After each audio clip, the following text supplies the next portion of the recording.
Eh ben, bonjour à tous. Sur UltraGreen, aujourd'hui, on va parler de licence open source et de compliance.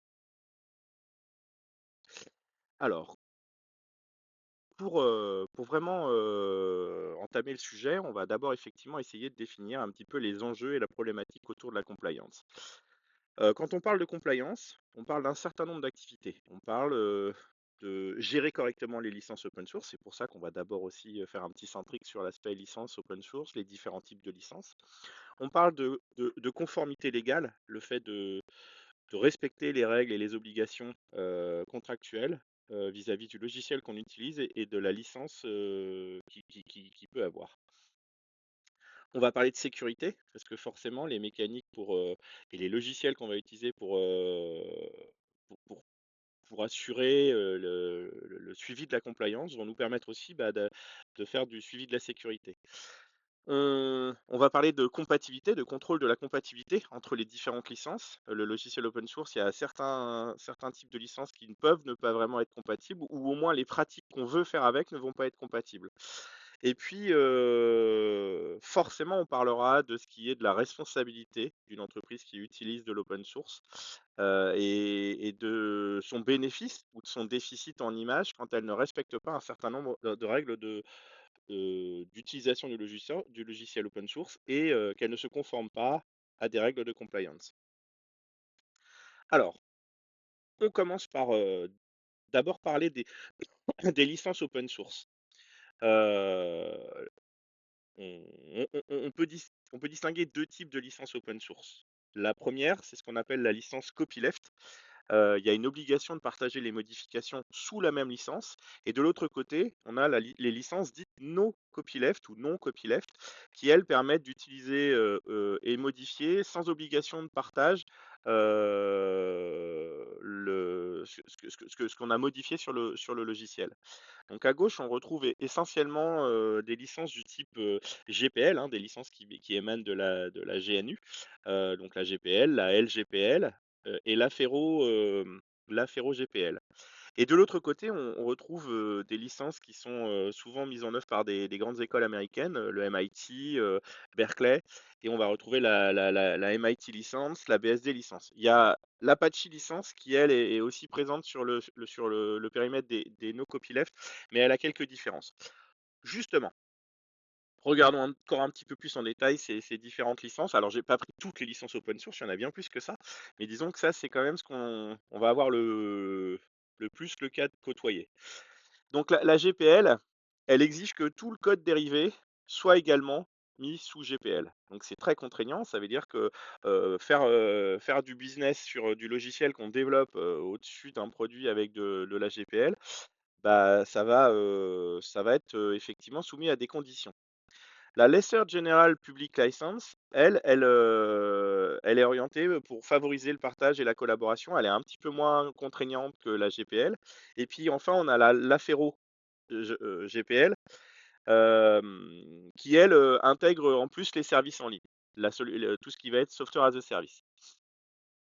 Au niveau no copyleft, là, on va retrouver la MIT, la BSD, hein, qui sont assez similaires, hein. Elles sont très permissives. Elles autorisent énormément de choses. Mais ce qu'il faut bien comprendre, c'est que toutes ces licences euh, ne sont pas une réduction du droit d'auteur, de la propriété intellectuelle. Effectivement, on a le droit de faire beaucoup de choses avec le logiciel, mais on a de toute façon la responsabilité de, de, de préciser qu'on utilise ce logiciel et de respecter la propriété intellectuelle de la personne qui l'a faite et de l'antériorité de la fabrication du logiciel. L'Apache licence, effectivement, elle est assez proche de ces deux premières, mais elle a des petites variations. Je ne vais pas forcément les détailler ici. Je vais par contre effectivement maintenant parler du sujet de la documentation. On a souvent l'habitude de se dire une licence c'est pour du logiciel, l'open source c'est pour des sources et on considère que les sources sont du code compilable, du code interprétable ou n'importe quel type de code exécutable. Mais non, c'est pas restrictif. On peut mettre de la documentation en bon anglais, en bon français, sous licence open source. Et pour ça, il y a une licence qui est vraiment prédominante, qui s'appelle la Creative Commons, qui va se décliner sur plusieurs aspects.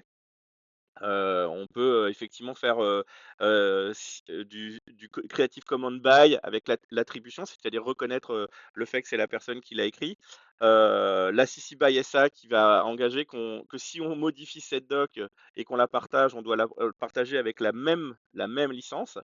La CC by ND, elle interdit qu'on modifie le document, c'est-à-dire on fournit une documentation, on ne veut pas qu'elle soit dénaturée, par contre on accepte qu'elle soit librement diffusable. Et puis après, il y a la CC by NC qui, elle, interdit l'usage commercial, qui considère qu'elle ne peut être que librement diffusée, qu'on n'a pas le droit de faire une activité commerciale sur la diffusion de cette documentation. L'avantage de ces licences, c'est qu'elles sont flexibles, elles ont une très large adoption. Et puis, par contre, effectivement, elles ont un petit peu moins de contrôle sur les modifications que certaines autres licences. On va retrouver une initiative de la GNU, hein, avec la FDL, hein. Par contre, elle est copyleft, hein. C'est toutes les modifications qu'on fait sur la documentation, il n'y a pas y a pas de dérivé, hein. Tout doit être envoyé sur la même licence. Et enfin, la dernière, c'est l'Open Publication License, l'OPL, qui, elle, est très flexible. Elle permet la modification, la redistribution avec certaines restrictions. Et puis, bah, du coup, son inconvénient, elle, ça va être d'être beaucoup moins répandu, beaucoup moins connu. Une fois qu'on a fait un petit peu en synthèse, on finit le tour sur le sujet des licences. Il faut comprendre vraiment les grandes différences. Copyleft, c'est fait pour favoriser le partage et la collaboration. On est plus sur les principes du libre que sur les principes de l'open source. Par contre, effectivement, quand on va utiliser ces documentations, quand on va utiliser du logiciel, parce que là, on parle d'un sens global, il va falloir faire très attention et les enjeux de compliance sont beaucoup plus importants sur les licences copyleft. Et par contre, sur le no copyleft, on a beaucoup plus de flexibilité. On a un cadre d'usage commercial qui va être possible. Et puis quelque part, d'un point de vue compliance, on a un souci qui est moindre au niveau du contrôle, parce que la modification, elle, va être beaucoup plus libre, beaucoup moins soumise à des conditions. Alors, garantir la compliance dans son organisation, qu'est-ce que ça veut dire? Ça veut dire mettre en place un certain nombre de pratiques, un certain nombre de processus pour s'assurer qu'on utilise correctement du logiciel open source. Et donc, l'objectif, c'est d'une gouvernance au niveau de la compliance, quelque chose qu'on va retrouver au sein d'un OSPO, d'un Open Source Program Office. Ça va être de garantir la conformité avec les licences open source. C'est le rôle principal. Mais donc, quelque part, c'est aussi protéger les enjeux et tout ce qui est afférent au droit et à la propriété intellectuelle. Et puis, bah, c'est indispensable dans une entreprise qui utilise du logiciel open source ou qui utilise de la matière open source, parce que il faut faire très attention aux risques juridiques, aux risques financiers, même aux risques à l'image. Les éléments clés qu'on va trouver, c'est l'OSPO doit s'assurer de la bonne compréhension de l'ensemble des différents types de licences et de leurs spécificités, de leurs contraintes, des grandes familles de licences.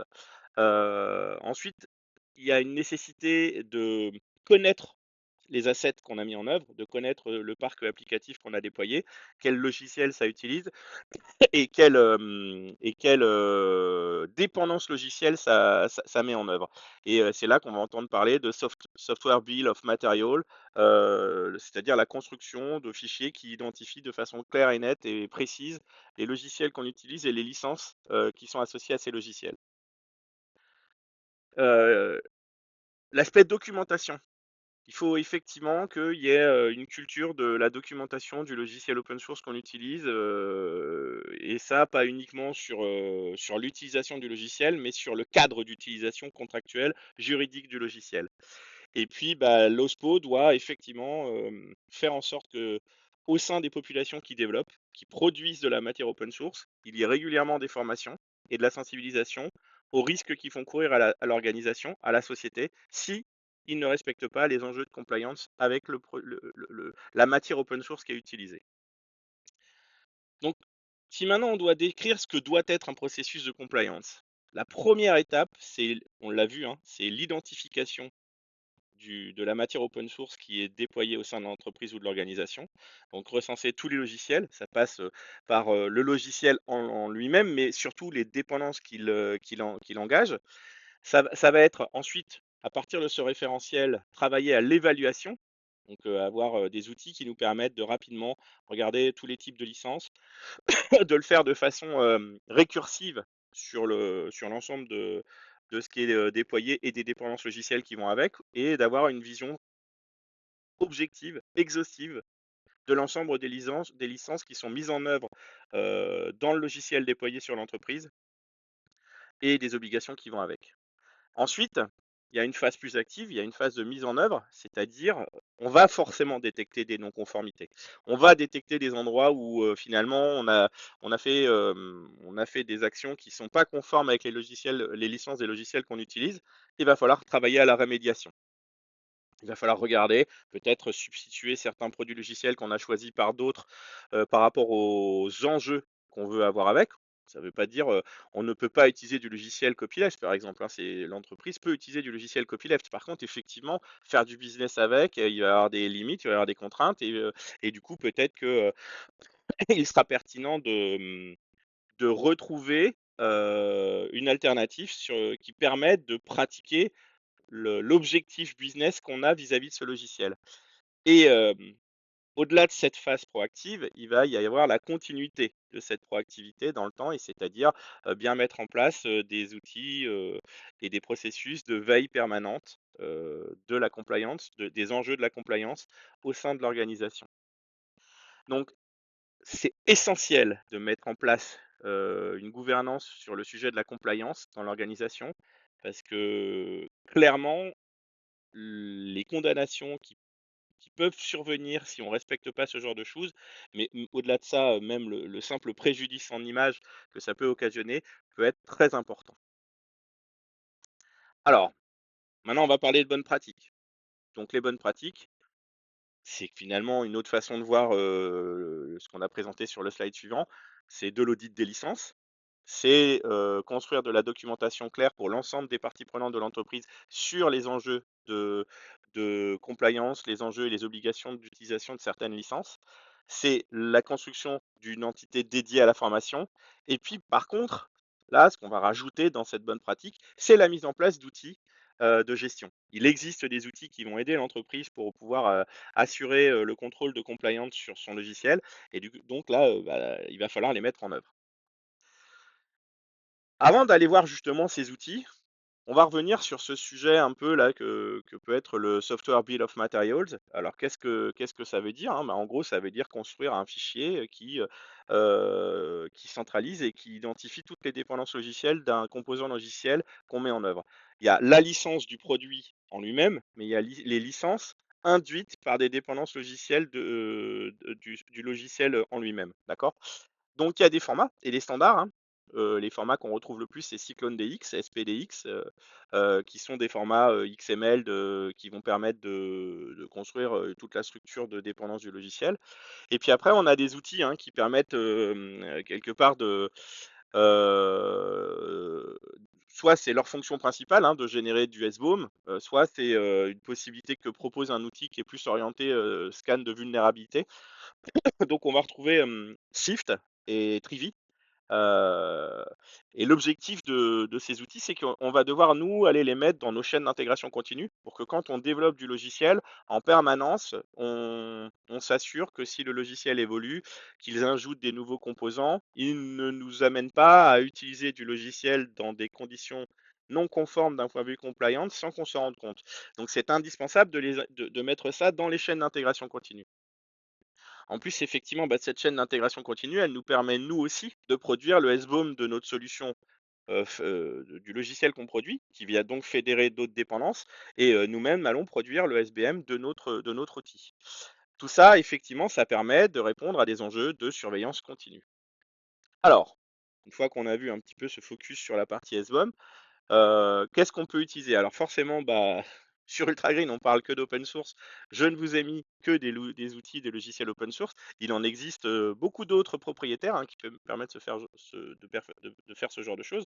Pourquoi? Simplement parce que il est devenu presque impossible de trouver un logiciel propriétaire qui n'intègre pas du logiciel open source. Donc forcément, même dans l'écosystème propriétaire, la préoccupation de la compliance, elle était importante. Après, reste l'aspect boîte noire de la solution et au final, c'est là où peut-être on va mesurer le niveau d'intégrité, de moralité d'une entreprise que d'être transparent sur les logiciels qu'ils utilisent. Après, même quand on est dans le monde du logiciel propriétaire, s'amuser à ne pas respecter les enjeux de compliance de librairie qu'on utilise, c'est une mauvaise idée parce qu'il y aura toujours quelqu'un qui va réussir à faire un reverse engineering de votre solution, il y aura toujours quelqu'un qui sera capable de détecter la présence d'un code. Et puis, il y a des, il y a des phénomènes un peu particuliers.